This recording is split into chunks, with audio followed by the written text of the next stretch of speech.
বলো। ফুচকা খাবো। খাবা? ফুচকা খাবো। কি? ফুচকা খাবো। অনেকদিন তো হয়ে গেল জন্মানো, কিন্তু এটা আবার কি জিনিস বাবা, যেটা আমি টেস্টই করিনি এখন পর্যন্ত। সরি বলছি, রাগ করিও না। কি খাবে বললে তুমি? ফুচকা খাবো।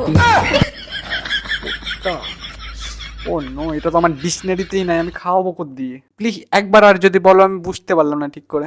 ফুচকা খাবো। ফুটকা? ফুটকা আবার কি জিনিস বাবা? দাঁড়াও তো একটু গুগলে সার্চ করি। Okay Google, what is fuchka? দেখা যাবে না গুগলে, মা বোনের গাল আসছে। কি জিনিস ফুট দিয়ে বুঝি এখন। বলছি দিদি প্লিজ আর একবার বলার চেষ্টা করে, যদি আমি বুঝতে পারি এবার প্লিজ, এইবার বুঝে নেবো আমি।